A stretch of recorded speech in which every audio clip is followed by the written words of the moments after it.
Okay, I wanted to make a quick update video here on the kind of state of things and where we're going. I know I've done a little bit of rumbling about the fact that the Gigabyte GPU server had to be returned to Newegg.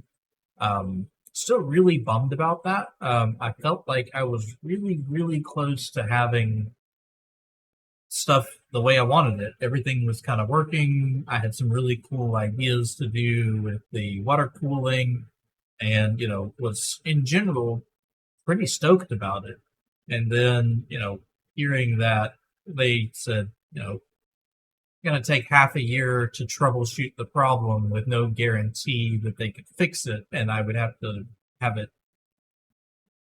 sent to Taiwan for that entire period of time. Just I don't know, just didn't feel right. So, and there was no offer of, can we do this? Can we do that? It was, no, this is the only way to do it. And they straight up said, hey, it's better to return it than to try and fight through this. So, yeah, but I wanted to show some of what I've got up here. And this guy is going to show, I don't know, pull that up to the screen. Just want to drag him up a little bit here. Kind of centering them up. And so what we have here are 1, 2, 3, 4 4070 Supers inside the farm. So this is the HP DL580 G9 that was the old render server and is now going full-time into doing the folding at home stuff. So, and it might be better if I did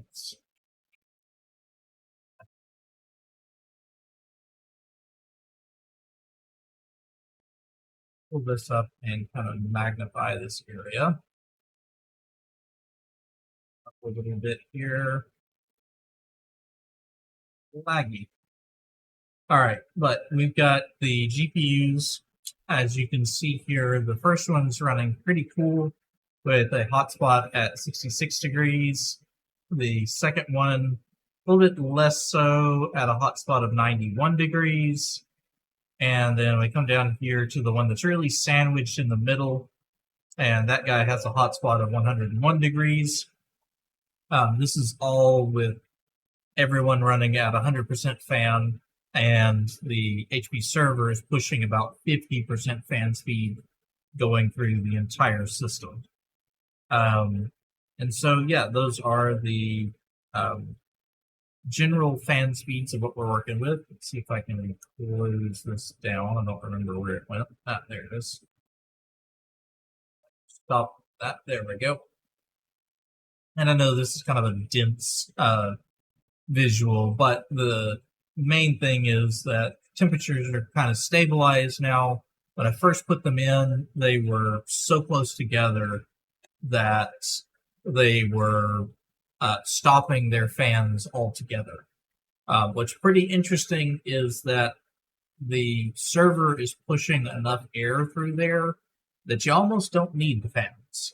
It's pushing a lot of air through there, especially at 50% duty cycles. So, yeah, it's one, it is loud, but two, those fans, they have a lot of static pressure on them. So, let's switch scenes again. And, but yeah, so the goal is to get 2 more in there. I'm not sure if I'm going to go with the Founders Edition or more of the MSI ones.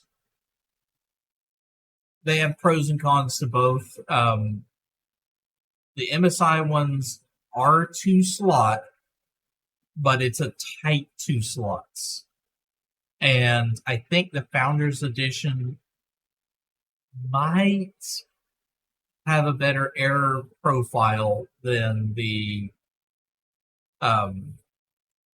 MSI ones do. But, I don't know. So it's definitely a toss-up. Cost is identical in between the two, so there's no issues there. It's just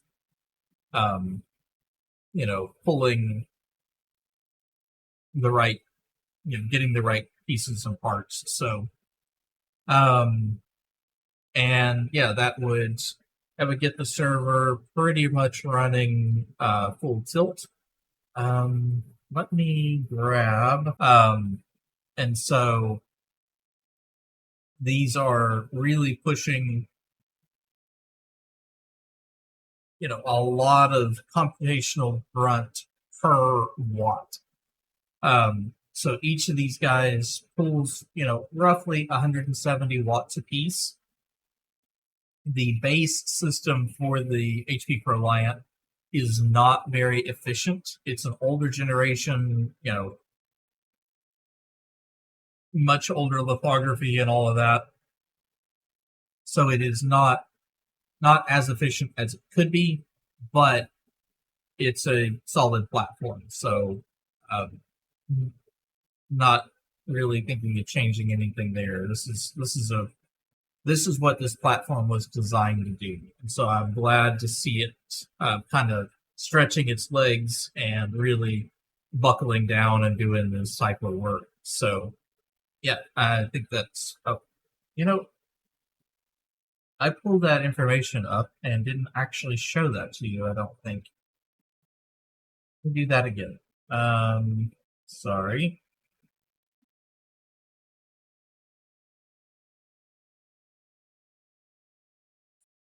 Scene again. There we go. All right.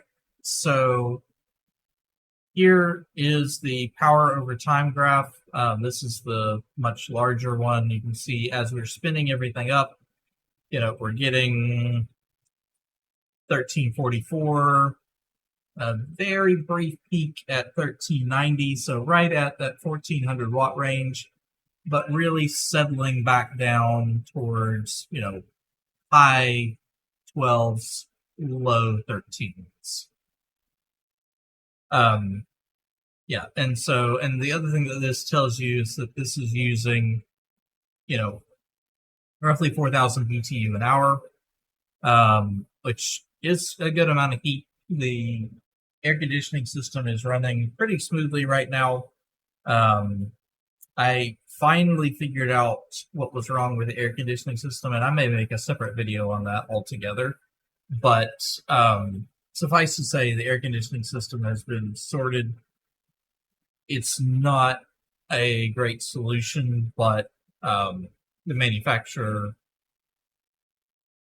genuinely doesn't spec their devices to run in the type of environment that I was running it in, but in none of their consumer grade documentation do they provide that specification. So a little bit of a bait and switch there. But as it is, these are all up and running, and I feel like we're in a pretty good spot. So I will sign off here, and we'll move on to the next one.